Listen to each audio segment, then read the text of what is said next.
everyone, welcome back to my YouTube channel Bindas Swing নতুন এটা video আপোনালোকক সকলোকে স্বাগত জনাইছো কি খবৰ সকলো আশা কৰো সকলোৰে ভাল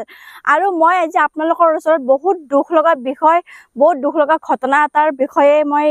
কবৰ কাৰণে আপোনালোকৰ ওচৰত ভাবিছো এটা ভিডিঅ বনাও দেৰগাঁৱৰ যেটো ঘটনা হৈ গল হসাকে পুৰা অসমবাহীক বুকু কপাই থৈ গৈছে আৰু বহুত বহুত বহুত দুখ লগা ঘটনা এইটো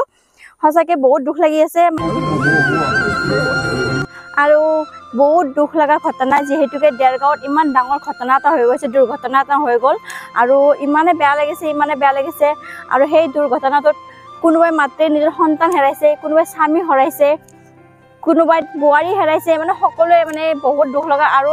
এটা পৰিয়ালৰ কাৰণে ইমানে বিশেষকৈ দুখ লাগিছে কাৰণ যেটো পৰিয়ালৰ 5 জন মানুহ আছিল আৰু মানে গুটেগিটাকে হেৰাই পেলাইছে হে 5 জন মানুহৰ গুটেগিটাৰে মৃত্যু হৈছে আৰু হেনুকৰ দিন যাতে কাৰো নাহক যাতে মুখ অগ্নি কৰিবলৈ হে ঘৰ মানুহৰ কোনো নাছিলে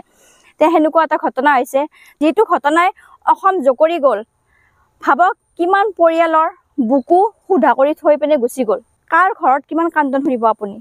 সকলোৰে একে হিয়তৰ যেনুকা লাগিছে আৰু কথাটো যদি মই কৈছো মোৰো এনেকুৱা লাগিছে মই জোৰে একদম মানে বহুত জোৰে যাতে আপোনালোকৰ ওচৰত কান্দো এনেকুৱা লাগিছে জীৱন সকলোৰে একে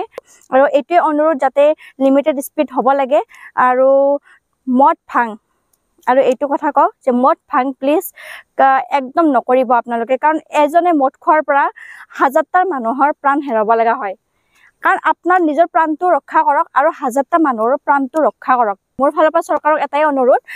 যাতে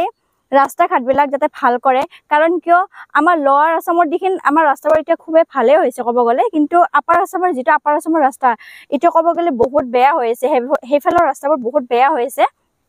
কাৰণ কিয় কেতিয়াবা এনেকুৱা হয় যদি এটা ৰাস্তাৰ পৰা আমি আগতে কেনেকুৱা আছে সিধা ৰাস্তা ন সিধা ৰাস্তাক আমি পুৰা ধুনিয়াকৈ যাই থাকো তেতিয়া কোনো ফালৰ পৰা কাটিব নালাগে আমি ডাইৰেক্ট যাই থাকো আহাবিলাক আহিব যোৱাবিলাক যাই থাকো এনেকুৱা আছে কিন্তু এতিয়া কেনেকুৱা হৈছে ৰাস্তাবোৰ এতিয়া বনাই থকাৰ ফলত কি হৈছে যদি অকমান আগত যে নহয় তাতে ষ্টপ মাৰি দিয়ে এখন বেনাৰ পাব ষ্টপ মাৰি দিলে ফিন নেক্সট সাইডে দি মানে ৰাস্তাটো খুলি দিব এতিয়া আমাৰ এনেকুৱা হয় কোন ফাল দি যাও কোন ফাল দি নাযাও মানে এনেকুৱা হৈ থাকে তে হেনুকুৱা আন কথাতে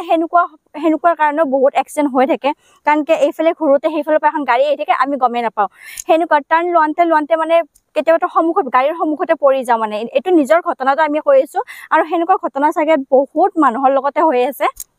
হেনুকুৱা হ'ব নালাগে যিবোৰ ৰাস্তা বনাইছে সোনকালে হেক কৰিলে হল আৰু মানে সকলো সুবিধাখিনি যাতে চৰকাৰে দিয়ে আৰু যাতে এনেকুৱা ঘটনা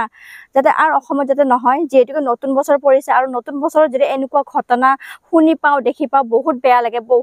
বহুতে বেয়া লাগিছে আৰু সঁচাকে বহুত দুখ লগা ঘটনা যাতে এনেকুৱা যাতে নহয় আৰু আপোনালোকে সঁচাকে কৈছে আপোনালোকৰ নিজৰ জীৱনটো সেভ কৰি ৰাখক মানে সাৱধান হৈ থাকক সকলো আৰু স্পীড যেটো গাড়ীৰ স্পীড এটা লিমিটত ৰাখক যাতে কোনো এনেকুৱা দুৰ্ঘটনা যাতে নহয় এটাই কথা কম যাতে এনেকুৱা ঘটনা যাতে আৰু দ্বিতীয়বাৰ নহয় আৰু আমিও যাতে এনেকুৱা ভিডিঅ বনাবলৈ যাতে পৰিস্থিতিত নপৰো হেতুৱে মানে সকলো অসমবাসীলৈ অনুৰোধ তেন্তে আজি ভিডিঅটো মই ইয়াতে শেষ কৰিছো সকলোলৈ নমস্কাৰ।